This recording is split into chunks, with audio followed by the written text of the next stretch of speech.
السلام علیکم، میں ہوں رضا میکن، آپ دیکھ رہے ہیں آئی آر کے نیوز۔ آئیے جانتے ہیں آج کی کچھ تازہ ترین اپڈیٹس صدیق جان صاحب سے۔ عمران خان صاحب نے یہ اندیا دیا ہے کہ وہ بہت جلد کال دینے والے ہیں، وہ اگلے لائحہ عمل کا اعلان کرنے والے ہیں، اور عمران خان صاحب نے کہا ہے کہ یہ جو ایک پرسیپشن بن گئی ہے اور ایک تاثر ہے، اور حکومت اور ادارے یہ سمجھ رہے ہیں کہ اب پی ٹی آئی سڑکوں پر نہیں آ سکتی، تو انہوں نے کہا ہے کہ میں بہت جلد کال دینے والا ہوں، میں اگلے لائحہ عمل کا اعلان کرنے والا ہوں اور ان کو لگ پتہ جائے گا۔ تو عمران خان صاحب جو ہیں وہ اگلے لائحہ عمل کا اعلان کرنے والے ہیں۔ اس کے علاوہ عمران خان صاحب نے اعظم سواتی صاحب جو بڑی باتیں کر رہے تھے، جنہوں نے عمران خان کے بیانی کو میں سمجھتا ہوں کہ اتنا نقصان کسی اور نے نہیں پہنچایا جتنا اعظم سواتی صاحب نے نقصان پہنچایا ہے۔ اعظم سواتی صاحب ٹی وی چینلوں کے اوپر انٹرویو دے رہے ہیں اور کہہ رہے ہیں کہ تاثر دے رہے ہیں کہ عمران خان کے لیے وہ ڈیل کروانے کے لیے ایکٹیو ہیں، اسٹیبلشمنٹ سے عمران خان کو ڈیل لے کے دینا چاہتے ہیں۔ مطلب اس سے زیادہ اہمکانہ بات کیا ہو سکتی ہے کہ آپ عمران خان کے پورے نیریٹو پہ خود کچھ حملہ کر رہے ہیں۔ تو عمران خان نے ان کے غبارے سے ہوا نکال دیا اور کلیئر کر دیا عمران خان صاحب نے کہ اعظم سواتی صاحب ہوں یا علی امین گنڈا پور صاحب ہوں، وہ اگر اداروں سے بات کر رہے ہیں تو وہ میری ذات کے لیے نہ تو ان کو بات کرنے کی اجازت ہے، نہ وہ بات کریں، نہ میرے کیسز کے اوپر بات کریں، اور بات چیت کے دروازے ہم نے کبھی بند نہیں کیے۔ اگر کوئی انفرادی طور پہ کہیں پہ بات کر رہا ہے تو وہ اس کا انفرادی عمل ہے، اور لیکن پارٹی کے بہاف پہ بھی اگر کوئی بات کر رہا ہے تو بات جو ہوگی وہ پاکستان کے لیے ہوگی، پاکستان کے لوگوں کے لیے ہوگی، آئین کے اوپر ہوگی، آئینی جو اس وقت دائرہ کار ہے اداروں کا، کس نے کہاں پہ رہنا ہے، اس کے اوپر بات ہوگی۔ میری ذات، میرے کیسز، میری رہائی کے اوپر کوئی بات جو ہے وہ نہیں ہوگی۔ اب آپ دیکھیں نا کہ اعظم سواتی صاحب جو ہیں، مطلب مجھے بتائیں کبھی آپ نے سنا ہے کہ کوئی اس طرح سے ملاقات کر رہا ہو اور وہ یہاں تک کہہ دے کہ میں نے آج اسٹیبلشمنٹ کے نمائندوں سے ملنا ہے؟ مطلب اس سے زیادہ بچگانہ اور اہمکانہ بات کیا ہو سکتی ہے؟ اب آپ دیکھیں کہ کل میں سن رہا تھا ڈاکٹر ہمایوں محمد صاحب، ڈاکٹر ہمایوں محمد عمران خان کے بڑے بااعتماد ساتھی ہیں، اور وہ کوئی ان کو زیادہ یہ شوق نہیں ہے کہ ان کی زیادہ تصویر آئے، زیادہ ادھر ادھر وہ نظر آئیں اور ان کی کوئی برانڈنگ ہو، وہ ایسا نہیں ہے۔ وہ اپنی اس کیپیسٹی کے اندر بڑی سنسیریٹی کے ساتھ عمران خان کے لیے بہت کچھ کر رہے ہوتے ہیں، اور ٹی وی پہ بھی جس چینل پہ بھی جاتے ہیں تو وہ بڑی زبردست بات کرتے ہیں، بڑے اچھے طریقے سے بات کرتے ہیں۔ اب ڈاکٹر ہمایوں محمد صاحب نے کیونکہ ہوا یہ کہ جمعیت علماء اسلام نے جو کامران مرتضیٰ صاحب ہیں، جمعیت علماء اسلام نے بھی نا اپنی پارٹی کے اندر دو طرح کے لوگ رکھے ہوئے ہیں۔ ایک وہ ہیں جو پی ٹی آئی کے حوالے سے پازیٹیو بات کریں گے، بہت پازیٹیو بات کریں گے، اور ایک انہوں نے کامران مرتضیٰ صاحب جیسے لوگ رکھے ہوئے ہیں جو پی ٹی آئی کو جا کے اٹیک کریں گے، جو اپوزیشن کا جو الائنس بننے جا رہا ہے اس کو کمزور کریں گے۔ اب مجھے نہیں پتا کہ کامران مرتضیٰ صاحب یہ کام جو ہے وہ مولانا فضل الرحمان صاحب کی ہدایات پہ کرتے ہیں یا اسٹیبلشمنٹ کے کہنے پر کرتے ہیں کہ آپ نے جا کے دیکھیں، آپ کی لڑائی ہے جمعیت علماء اسلام کی، پی ٹی آئی کی انصاروں کی لڑائی ہے حکومت کے ساتھ۔ جب آپ کی حکومت اور اسٹیبلشمنٹ سے لڑائی ہے تو ہمیشہ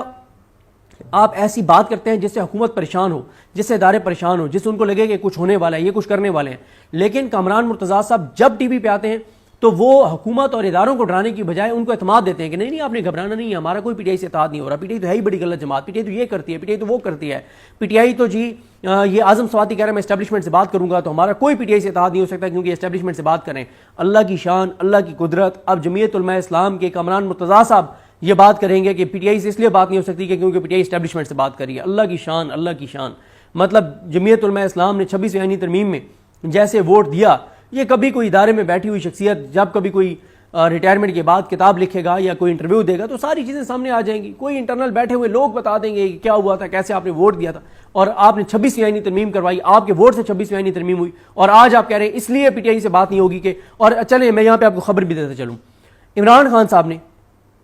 کیٹیگوریکل کہہ دیا کہ مولانا فضل الرحمان صاحب کی کوئی منتیں کرنے کی ضرورت نہیں ہے، کوئی ترلے کرنے کی ضرورت نہیں ہے، مولانا آنا چاہتے ہیں ویل اینڈ گڈ، نہیں آنا چاہتے آپ گرینڈ اپوزیشن الائنس جو آپ کا بنا ہوا ہے پہلے سے تحریک تحفظ یعنی پاکستان کا، اس میں بہت پازیٹیو ہے عمران خان صاحب، محمود خان اچکزئی صاحب کے حوالے سے، علامہ راجہ ناصر عباس صاحب کے حوالے سے۔ عمران خان کہتے ہیں کہ علامہ راجہ ناصر عباس صاحب، محمود خان اچکزئی صاحب، اختر مینگل صاحب، صاحبزادہ حامد رضا صاحب، ان کو ساتھ چلائیں اور ان کو ساتھ چلا کے آپ آگے بڑھیں اور مولانا کی منتیں ترلیں کرنا چھوڑ دیں۔ اور میں آپ کو یہ بھی بتا دوں کہ عمران خان نے لاسٹ ملاقات میں کہا تھا، جس کا میں یہ بات نہیں اس وقت میں نے کی تھی،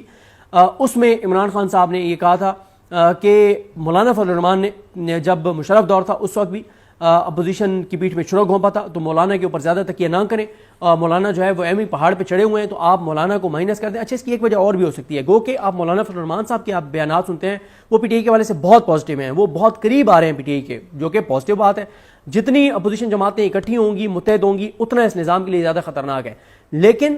مسئلہ یہ ہے کہ عمران خان صاحب کو جب سے علی امین گنڈا پور صاحب ملے ہیں شاید انہوں نے کچھ چیزیں ایسی بتائی ہیں جو ہو سکتا ہے گراؤنڈ ریالٹی ہو, جو کہ حقیقت ہو کہ جی مولانا فضل الرحمان صاحب نہیں ہمارے ساتھ آئیں گے, وہ ہمارے ساتھ اتحاد کی باتیں بھی کر رہے ہیں, ان کے لوگ حکومت سے بھی مل رہے ہیں, اور یہاں تک الزامات لگتے ہیں کہ مولانا فضل الرحمان صاحب کی جماعت کی ایک شخصیت نے تو کوئی کسی ایک ادارے میں کوئی پتہ نہیں سیکٹری ہے کس کی تقرری بھی کروائی ہے. تو عمران خان صاحب نے بہرحال کہہ دیا کہ مولانا فضل الرحمان صاحب کی منتیں ترلے نہ کریں. تو میرا خیال ہے تسلی ہو جائے گی کامران مرتضیٰ صاحب کی, جن کو بڑا شوق ہے ٹی وی پہ آ کے اور پی ٹی آئی کے خلاف بیان دینے کا اور اپوزیشن اتحاد کو کمزور کرنے کا. تو عمران خان نے کیٹیگوریکل کہہ دیا کہ اب مولانا کو چھوڑ دیں, آپ مولانا کے بغیر آپ آگے بڑھیں اور آپ اپوزیشن الائنس کی ایکٹیویٹیز کو آگے بڑھائیں. اب ظاہر ہے یہاں پہ اخندزاد حسین وغیرہ نے بڑا کام کیا مولانا صاحب کو قریب لانے کے, اور بار بار یہ کہہ رہا ہوں کہ بظاہر مولانا صاحب قریب آ بھی چکے ہیں اور بہت پازیٹیو بیانات ہیں مولانا صاحب کے. لیکن بات یہ ہے کہ اگر مولانا صاحب کے بیانات پازیٹیو ہیں تو وہیں پہ مجھے بتائیں نا کہ یہ جو کامران مرتضیٰ صاحب ہیں ان کو کیوں نہیں مولانا صاحب شٹ اپ کال دیتے کہ ٹی وی پہ جا کے بجائے تم حکومت کو ڈرانے کے اور اس نظام کو ڈرانے کے تم ایسی باتیں کرتے ہو جس سے وہ کمفرٹیبل ہو جاتے ہیں کہ جناب کو مسئلہ نہیں ہے, کوئی اتحاد نہیں ہو رہا. تو عمران خان صاحب نے یہ بھی کہہ دیا ہے. اب آتے ہیں اس بات پہ دوبارہ کہ ڈاکٹر ہمایوں محمد صاحب نے اس وقت رابطہ کیا کامران مرتضیٰ صاحب سے, اور انہوں نے کہا کہ جی کوئی پی ٹی آئی بات نہیں کری اسٹیبلشمنٹ سے اس طرح سے, یہ ان کا ذاتی فعل اعظم سواتی صاحب کا. اچھا, اعظم سواتی صاحب کے حوالے سے دو چیزیں اس وقت پی ٹی آئی کے اندر چل رہی ہیں. ایک یہ ہے کہ اعظم سواتی صاحب کو کیونکہ لگ رہا ہے کہ پس پردہ ٹاکس شروع ہوئی ہیں تو ہو سکتا ہے کہ بریک تھرو ہو جائے, تو انہوں نے کہا کہ میں پہلے یہ شو کرا دوں کہ میں بھی اس میں ایکٹیو ہوں تاکہ مجھے کریڈٹ ملے. دوسرا یہ ہے کہ نہیں, اعظم سواتی صاحب سے یہ بیان کسی نے دلوایا ہے. کیونکہ اگر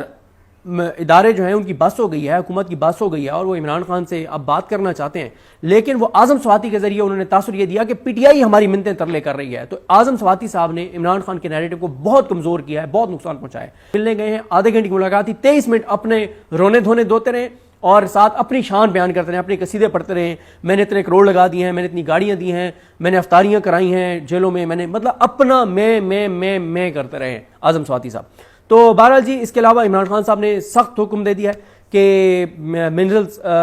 بل جو ہے یہ قانون نہیں بنے گا, اس کے اوپر کوئی بات نہیں ہوگی جب تک انہوں نے کہا کہ میں علی امین گنڈا پور اور کابینہ اور وہاں جو میرے سینئر لوگ ہیں کے پی کے اور پولیٹیکل کے لوگ ہیں ان سے بات نہ کر لوں. اور باقی عمران خان صاحب نے کہا ہے کہ آپ جو بھی ملنا آپ کو آنے دیتے ہیں آپ آئیں, اور علی عمران جن کے حوالے سے بہت تنقید بھی ہو رہی ہے, لیکن ظاہر وہ کیونکہ 9 مئی کیسز میں بھی ہیں, وکیل ہیں پی ٹی آئی کے بہت سے لوگوں کے, تو ان کے حوالے سے عمران خان صاحب نے ان کا بتایا گیا کہ جی ان پہ بھی سلمان خان صاحب نے بہت تنقید کیا. تو عمران خان نے کہا کہ تو بڑا جنونی وکیل ہے اور یہ ہمارے لوگوں کا کیس لڑ رہا ہے, تو آپ میں سے جس کو بھی اجازت ملتی ہے آنے کی وہ ضرور جو ہے وہ ملنے کے لیے آ جایا کرے. اگر کسی ایک آدھ کو نہیں آنے دیتے تو کوئی ایشو نہیں ہے, وہ عدالت سے رجوع کرے. عمران خان نے کہا ہے کہ عدالتوں پر آپ دباؤ بڑھائیں. عمران خان نے کہا ہے کہ ہائی کورٹ جائیں, سپریم کورٹ جائیں, لیکن عمران خان نے